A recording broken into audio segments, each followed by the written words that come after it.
Hello and welcome, beloveds, to the Dr. Mumbi Show. My name is Dr. Mumbi Saraki. How are you doing? How's everything going?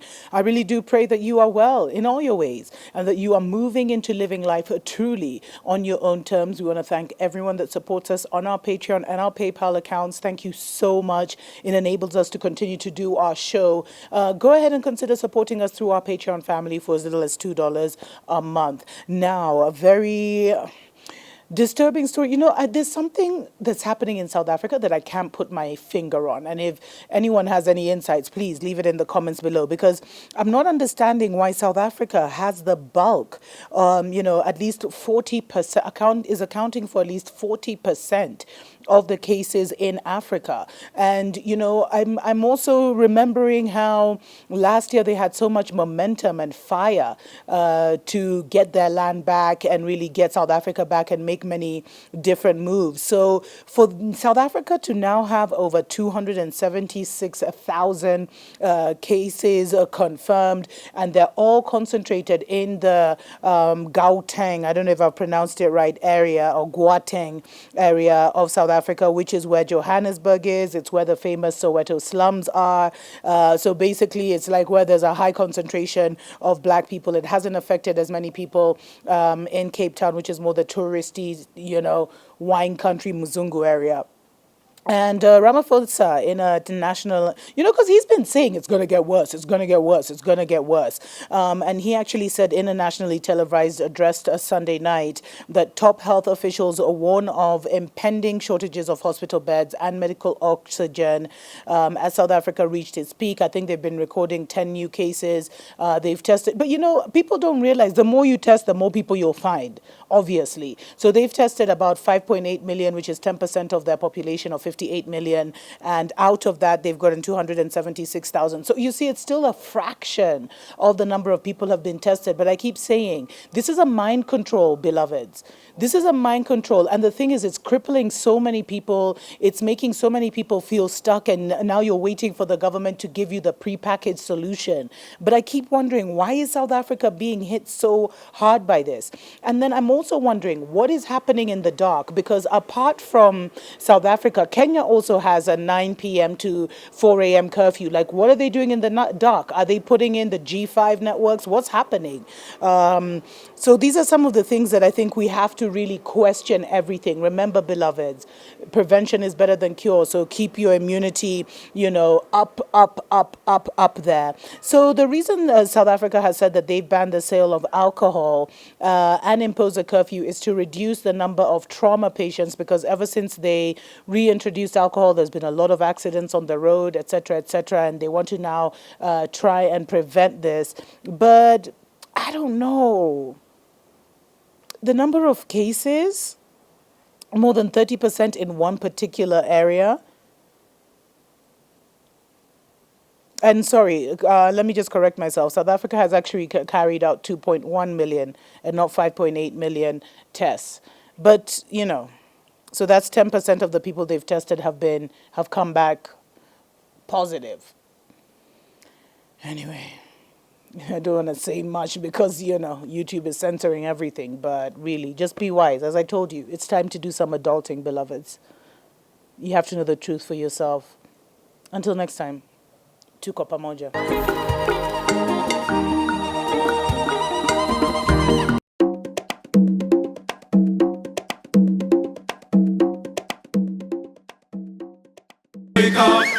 Wake up, Africa, your time has come. Open up your eyes and see the sun. Open up your spirit. Wake up, wake up, wake up, wake up, wake up, wake up, wake up, Africa. Hello and welcome to Africa Watch on the Dr. Mumbi Show. My name is Dr. Mumbi Saraki. How are you doing? How's everything going? Thanks to every single person that has subscribed to the channel. Thanks to all the people who follow us, and thanks to everyone who has supported us through our Patreon and through our PayPal account. We're in Venice Beach, LA, reporting live. Well, not really live, but you know what I mean. And there's some absolutely amazing news coming out of South Africa. Now, a report endorsing a constitutional amendment to allow the expropriation without compensation of land has been passed at the parliament level. So basically, there were 209 votes for and 91 against. And this is a major milestone, because it means that, it's literally like a point of no return. Now, we saw that there were quite a few hiccups leading up to this vote and leading up to this decision, with Trump even tweeting about it. And a lot of people thought that because Trump had tweeted about it, the white people were going to keep their land. But it didn't happen like that. And this is absolutely unprecedented. Now, the biggest opposition party, they're called the Democratic Alliance in South Africa, they've actually been speaking against the vote. They've tried to do everything. In fact, there was last week a high court actually rejected an attempt by AfriForum to overturn the parliamentary committee report. And what happens is this report has now proven the need to change the constitution. Then once that is done, there'll be several other steps. But this is unprecedented. We saw a very heavy media campaign, especially by mainstream media, trying to stop the expropriation without compensation in South Africa of land. We also saw, all these people coming out and saying, there was the whole white genocide myth where white South Africans came out and said that they were being, killed and they were being targeted unfairly.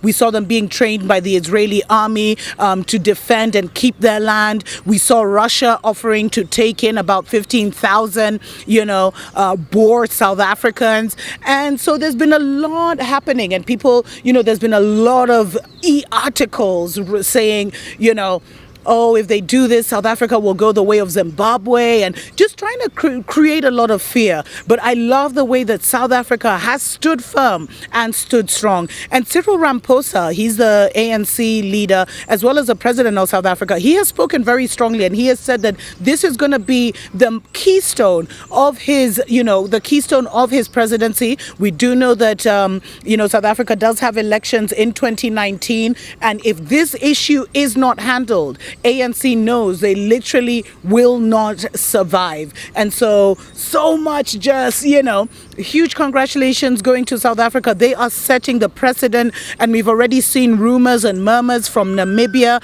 and other, African nations talking about this land question. And I told you guys, Africa, we suffer from a copycat, not even suffer. It's now a blessing, actually, where we love to do what others are doing. And so what this will do, the significant milestone that this will set for the African nation, is that we'll see a lot more different African nations starting to address the land issue, because it's not just in South Africa. Zimbabwe was the first nation that ever tried to, to settle this matter, if you want to put it like that. And the reason that failed, because, there's been a lot of articles and analysis now appearing in different dailies, mainstream media trying to say, oh, South Africa could destabilize the region. South Africa could, go the way of Zimbabwe. But the reason Zimbabwe failed, don't let anyone, cheat you, is because there was a global plan to kind of collapse Zimbabwe. There was a backlash. And what happens is that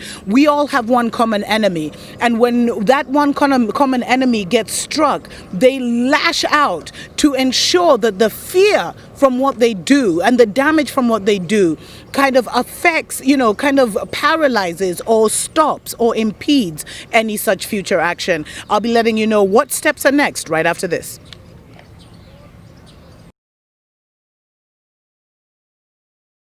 Oh, come, Emmanuel,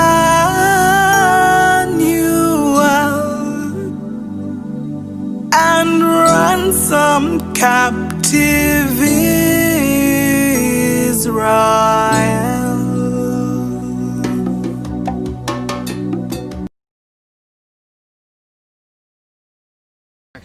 Welcome back to Africa Watch. My name is Dr. Mumbi Saraki, reporting from Venice Beach, LA, as I get ready to wind down my trip in the US. It's been absolutely amazing, and I just thank each and every person that I have encountered on this trip. So, while I was here, amazing things happening in South Africa. A lot of people had actually contacted me when Trump tweeted about the white South Africans.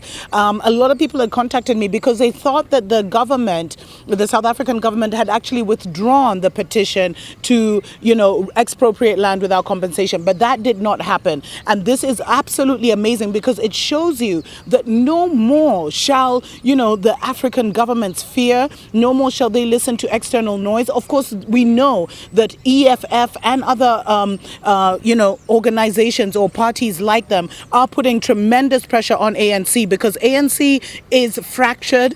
The ANC is losing a lot of ground. And if they do not give back the land, they probably will not survive the 2019 general elections.